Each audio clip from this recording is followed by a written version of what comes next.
Boker todo, muy buenos días familia. Hoy, en el último día de La Bestia del Dragón y los últimos 7 años, eh, quiero darle la gloria y la honra a nuestro Padre Celestial, Jehová Sebaot. Quiero darle la gloria a nuestro Rey Yehoshua HaMashiach, que nos permite el poder estar aquí nuevamente con esta serie de estudios de La Bestia, el Dragón, los últimos 7 años, a través de la plataforma Radio Shalom. Y por eso es vital conocer lo concerniente, no solamente a los últimos 7 años. Como siempre, vuelvo y repito, la tribulación ha comenzado inclusive desde la creación, pero que lo concerniente a los últimos años, bueno, estamos como quien dice en pleno desarrollo de esos acontecimientos que se están dando en Europa, en el Medio Oriente, ahorita en Australia, ahora nos toca América Latina, o mejor dicho, de Canadá hasta la Patagonia. Y bueno, para nadie es ajeno todo lo que hemos estado compartiendo a través de la plataforma Radio Shalom y a través de la Kehilá de Yehoshua en WhatsApp, en el instituto, lo concerniente a este tiempo, como lo dice el libro de Revelaciones. Eso es, como le dijera, es mi humilde opinión, y sí creo que estamos en estos tiempos. Pero bueno, toca conocer. Recuerde que estamos a través de las redes sociales, en internet también. Estamos en las redes sociales en Facebook, WhatsApp, Telegram y el canal de YouTube de la Kehilá de Yehoshua, y en internet con el nombre que Congregación El Yo Soy. Somos una comunidad en línea, pero que estamos debidamente registrados, y el nombre de el registro social es Asamblea de Alfa y Omega en los Estados Unidos, en Ben Garden. Quiero enviar un saludo fraterno a nuestros mentores, como le es nuestro estimado amigo y amiga el Morearo Morales y de su esposa la Mora Aracelida Morales, también al cuerpo de Morín de la Kehilá de Yehoshua, que también hacen su aporte, y a nuestra amada Jot Blanca Rodríguez, que es la persona que está encargada del Ministerio de Oración y Ayuno. Bien, vamos a darle la gloria al Padre y decimos: Shema Israel, Jehová Eloheinu, Jehová Echad, Baruch Shem Kevod Malchuto Leolam Vaed. Escucha Israel, a Jehová tu Dios, Jehová es primero, y bendito sea su nombre de su glorioso reino, desde ahora y para siempre. Amén y amén. Bien, hoy vamos a ver algo que es, por supuesto, toda la información es vital, la información es necesaria, y que vimos la semana pasada el trato hacia la mujer, incluso lo que ellos hablan de las vírgenes en el paraíso. Cuando hay guerra, inclusive a las mujeres se le permite ayudar a los heridos, incluso si en un momento determinado no lo sabía, ellos permiten que se puedan prostituir para engañar y dar el zarpazo, es decir, lo utilizan de carnada para luego ir a dar el toque final. ¿Usted se acuerda lo de Sansón? Bueno, algo muy parecido con lo de Dalila, que lo utilizan para dar ese golpe final, la estocada final, solo con el fin de, bueno, de ayudar a la causa. Miren,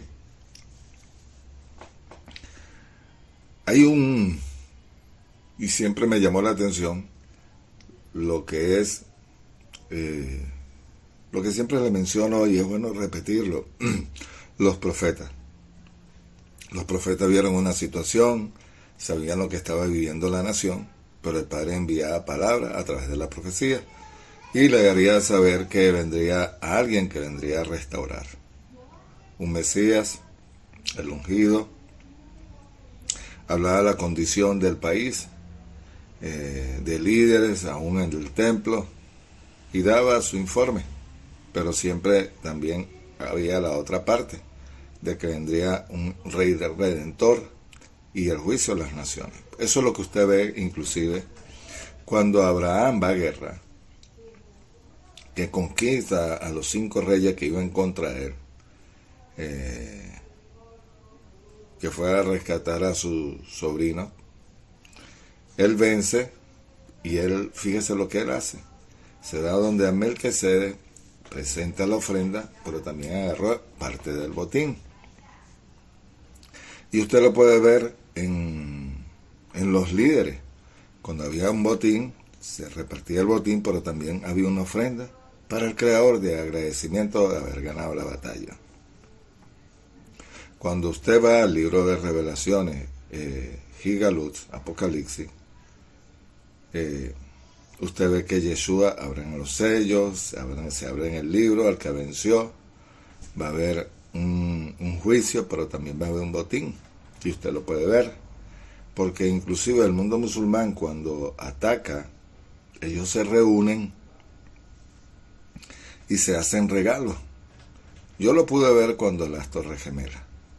Cuando las Torres Gemelas la echaron abajo, ellos se alegraron y usted pudo ver en los noticieros la gente celebrando porque habían dado un golpe a los Estados Unidos.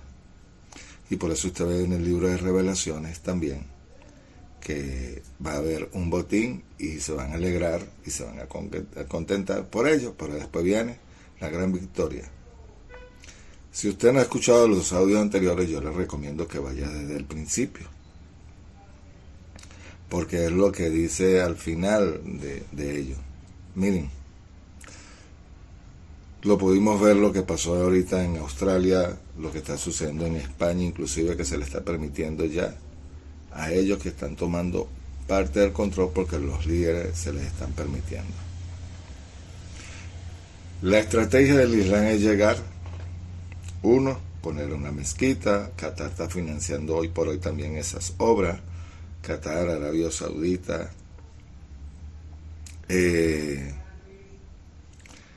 ¿Y qué sucede?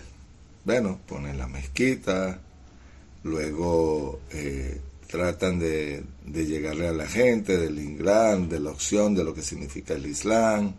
Luego te van a crear escuelas de niños, liceos, hasta tratar de poner incluso hasta universidades. Luego te van a tratar de llegar a las asambleas, a las alcaldías, gobernaciones, inclusive tomar parte de lo que es el sistema del país para luego imponer la ley Sharia. Y líderes se están prestando para tal cosa. Y esa es la preocupación y por eso estoy haciendo esta serie de estudios. El engaño de ellos de tratar de llegar como ángeles, como una opción de que ellos son más religiosos, creyentes, pero resulta ser que es un fanatismo y de sembrar el terror. Eso es lo que ha hecho el Islam a lo largo de la historia. Se extendió mediante 3 vías: la yihad, la rama de la violencia, de la ocupación, con sus múltiples manifestaciones; la rama político-religiosa de la diplomacia y la conversión; la erigirá, la rama de la arabización e islamización de los territorios ocupados. El orden de estas 3 siempre fue variable, según la exégesis islámica. La da'wah fue la primera y solo si fracasaba, surgía la yihad, que es la da'wah cabal yihad, la ejirá. La tercera vía fue frecuentemente el resultado y, sin embargo, principalmente era la política contemporánea, que opera como una rama independiente. No obstante, la historia ha demostrado que la ejirá es la más difícil de controlar, pero también es letal. Independientemente de lo que ellos, cómo van, llegan, como Qatar y otras naciones, inclusive Turquía, están tratando de penetrar en, como les dije, en los países, la educación, y luego viene la fase final. Eso es lo que ellos buscan para aplicar ese sistema. Según los exégetas musulmanes, creen que Allah ordenó a Mahoma comenzar con la da'wah para someter al mundo entero bajo el dominio islámico, desde el primer día que se le encomendó la misión del Islam. Todos los exégetas islámicos coinciden en que cuando los musulmanes se encuentran con infieles que aún no han recibido el mensaje del Islam, no deben de combatirlo hasta que se le haya pedido que se convierta. La yihad solo puede llevarse a cabo si la actividad misionera de la da'wah ha fracasado. Según el versículo, quien halla el camino recto lo hace para su propio beneficio, quien se extravía lo que hace su propia pérdida. Nunca castigamos sin antes avisar el mensajero.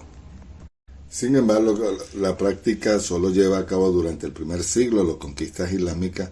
Desde entonces no tenemos evidencia de lo que los musulmanes realmente se antepusieran. Los teólogos musulmanes y las 4 escuelas del derecho islámico han señalado que el Islam se difundió mediante pruebas de evidencias, en el caso de quienes respondieron que el mensaje y mediante la fuerza y la espada. En el caso de quienes se resistieron obstinadamente hasta no tener otra opción, desde esa perspectiva, la conversión es una política importante y esta actitud está en consonancia con el Corán y el Hadís. Y ese es el mensaje que siempre han traído. Oh profeta, di a los cautivos que has tomado, si Alá encuentra algo en vuestros corazones, os recompensará como algo mejor de lo que fue arrebatado y perdonará vuestros pecados. Él os dio dominio sobre ellos. Aquí tienes, otra, que es el motivo religioso, el fortalecimiento y la expansión del Islam basado en los mandamientos del Corán, que pueden interpretarse como yihad al-dawat, la difusión del Islam. Eso es lo que ellos tratan de llegar, eso es lo que tratan ellos de poder llegar y conquistar. Pero la idea es, ¿qué es lo que buscan ellos? Engañar, confundir, desorientar, mientras que la yihad busca la sumisión, allá en el camino para la islamización. Esta es la razón, por tanto, que la yihad como la da'wah son importantes, el avance del Islam. Ambas persiguen el mismo objetivo de construir el califato islámico y restaurar la una. Ambas son utilizadas por diferentes perpetradores, con diferentes medios para contra los mismos objetivos y contra la misma finalidad, conquistar el mundo. Esa es la parte que ellos tratan de imponer. Dice que la vida de la UNA islámica depende exclusivamente de la tinta de sus eruditos, de la sangre de sus mártires, que hay más hermoso que trazar el mapa de la historia islámica con el color negro que escribe la historia de la UNA a través de sus eruditos, y el color rojo que define sus fronteras con la sangre de los muyadines. El síndrome de la da'wat yihad se ejemplifica en el siguiente hadís. Mahoma dijo: cuando los encontré en vuestro camino entre los infieles, ofrecerles 3 opciones, cualquiera que acepten, acéptala, invitarles al Islam, si aceptan, hacer la paz con ellos, si se niegan, exigirles el pago de la yizia, si aceptan, acéptalo, y si aún así se niegan, combatirlos y matarlos por causa de Alá. Es decir, lo acepta o no lo acepta, pero si no lo acepta, inclusive tiene que pagar un impuesto. O sea, no tiene salida, no tiene opciones. Y eso es lo que ellos dicen. El Umar envió a los musulmanes a las grandes naciones para luchar contra los paganos. En cada lugar que le llegaban, los musulmanes declaraban que su profeta nos ha ordenado luchar contra vosotros. Hasta que Doré Solala, Paguela Yizá, nuestro profeta, nos ha informado que quien de nosotros muera será un mártir e irá al paraíso a vivir una vida con lujo que nunca antes ha visto. Quien de nosotros sobrevivirá, y quien sobreviva se convertirá en vuestro Señor. Pocos ejemplos introductorios explican con más detalle de la da'wah y cómo funciona.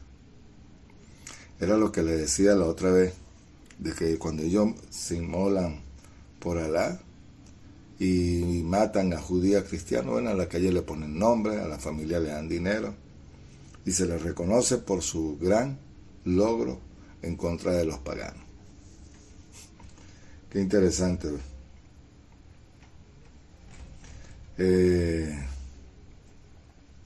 Robert Spencer es un escritor que conoce muy bien la cultura, pues, y inclusive es creyente en el Mesías. Y él dice que el doctor Jamal Badawi, uno de los oradores musulmanes más conocidos en el occidente, escribió: el Corán prohíbe la coacción en la religión, enseña la unicidad de Dios y la aceptación y respeto y el respeto a todos los profetas, la fraternidad universal, la aceptación de la pluralidad, la justicia universal y el trato equitativo. Exige un trato justo, bondadoso y respetuoso hacia quienes no coexisten pacíficamente con los musulmanes. Eso lo dice, pero una cosa es que lo diga y otra cosa es que sea, cosa que sabemos que es mentira. El diálogo pacífico con la gente del libro y el énfasis de los puntos en común entre ellos, un tema recurrente es el Corán en el Sura 364 y el 2946. Y también el 5.5, quien afirma erróneamente todos estos versículos definitivos han sido abrogados por lo que llaman el versículo de la espada, eran que se equivocaron y no aportaron ninguna prueba de sus afirmaciones. No existe un solo versículo en el Corán interpretado correctamente en su contexto y circunstancias históricas que jamás haya permitido que los musulmanes vayan a luchar simplemente por no ser musulmanes. O sea, si no quieren ir a luchar porque no creen, independientemente que sean musulmanes, ahí está un problema. Porque hay sunitas y hay chiitas, y los chiitas no quieren a los sunitas, precisamente por eso, porque no lo ven de ese punto de vista, su óptica. Y no se ve únicamente la gran cantidad de versículos agresivos que incitan al asesinato, la matanza y la guerra durante el periodo de Medina, sino principalmente los versículos de la Meca que fueron anulados y abrogados, declarados sin efecto. Y existen declaraciones de casos de terrorismo que ejemplifican la Dawah. Bueno, todos sabemos lo que pasó el 11 de octubre en el 2001 y después pues, en fechas posteriores, porque lo hemos visto. En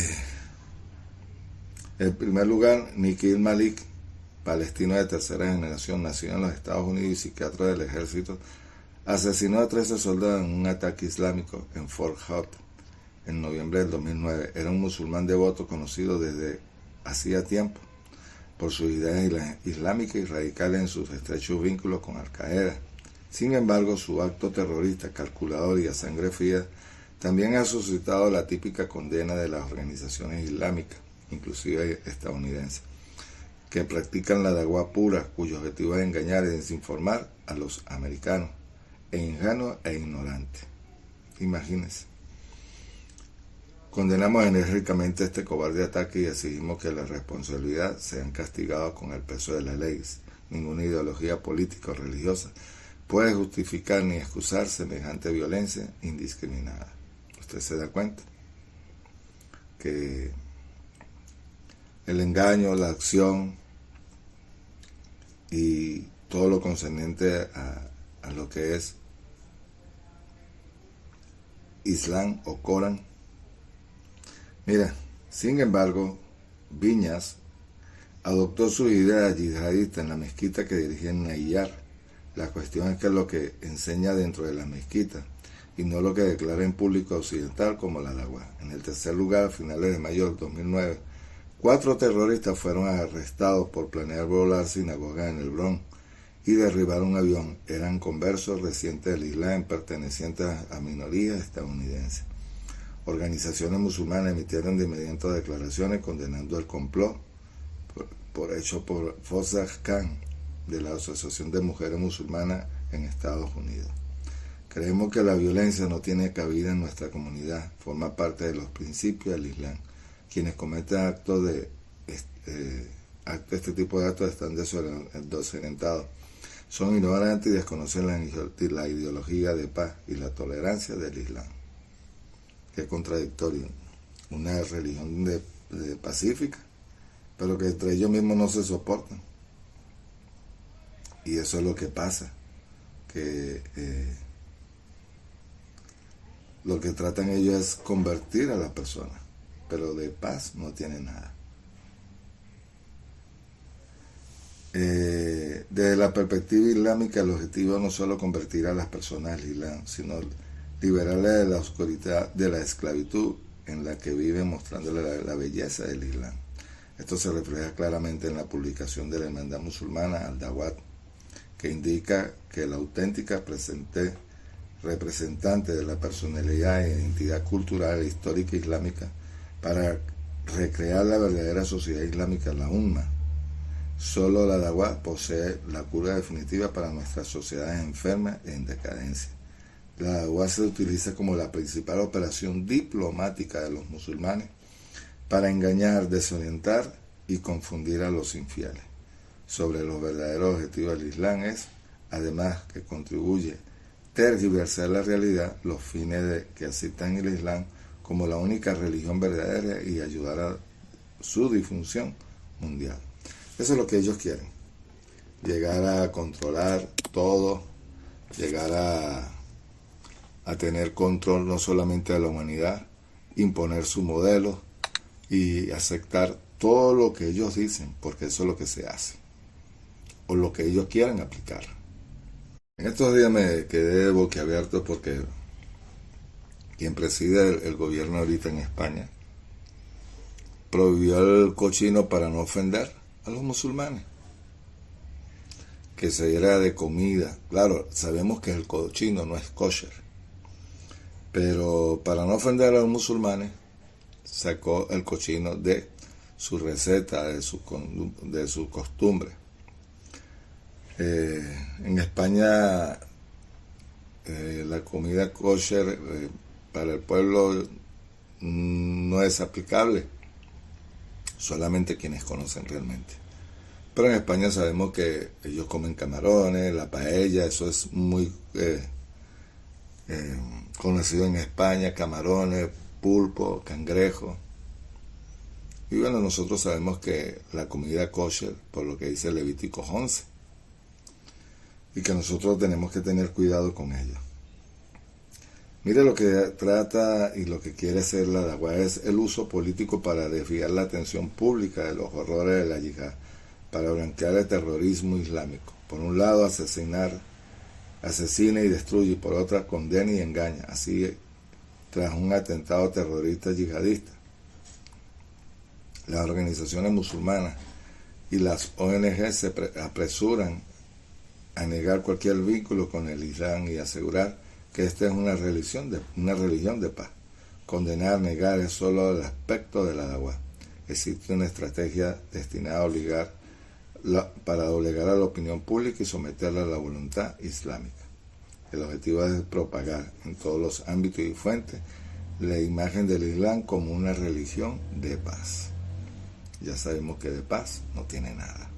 ¿Cuáles son las fuentes religiosas de la Dawah? Alá es el mejor engañador. Según las escrituras islámicas, Alá es mismo engaña y extravía a los infieles, siendo el mejor conspirador. La palabra árabe makara significa engañar, maquinar, planear. Otro diccionario define a makir como un astuto ingenioso. Cualquier diccionario árabe lo definirá con kadá, que significa engaño, también significa embaucar y defraudar. Makir es el que trama un plan secreto contra otro. En todos los casos, makar implica derrotar a quienes sean engañados. Por eso Alá es llamado Kair al-Makarim, el más engañoso. Y ellos se engañaron, Alá engañó contra ellos, y Alá es el mejor de los engañadores. Makar Waharut, Wakar Makara Alut, eso es lo que dice. En cuanto a los infieles, idearon un complot, y Alá también había organizado un complot. Alá es el mejor de los conspiradores. Esto lo dice en uno de los comentarios que están haciendo. Alá es más rápido para engañar. Kul Alá Asha Makarán. Los hipócritas se esfuerzan para engañar, y lo que engañan el Mukaf, Yuhadi Ana Alaya. Están hablando en árabe, pero ni papa entiendo, como decimos nosotros aquí. Este es el ejemplo supremo que deben de seguir los creyentes musulmanes. Alá engaña a los infieles y tiene toda la legitimidad política y justificación religiosa para desorientarlos, confundirlos, embaucarlos donde quiera y cuando quiera que estén. Se han convertido en una parte esencial, crucial de la guerra de conciencia islámica contra los kafaf. Destrúyalos desde adentro. Cuando el engaño de Kadá hace avanzar el Islam, no es pecado. Mahoma dijo: el mejor ejemplo, de acuerdo a la Hudaybiyah, en el año 628, el acuerdo había suspendido la guerra durante los 10 años, pero lo rompió a los 22 meses y conquistó la Meca mediante el engaño. El comportamiento se ha convertido en una clave para árabes y musulmanes y lo han enseñado cómo tratar con los kufar. ¿Se da cuenta? El engaño, la mentira, cómo llegan y qué es lo que tratan de hacer para poder mostrar su lado oscuro. Lo importante es, en realidad, engañar a la gente, eso es cierto. Llegar, pero después, bueno, ya usted sabe lo que se viene. Eso es lo que sucede. Lo importante es engañar a la gente y tenerla hasta que sepan qué es lo que viene.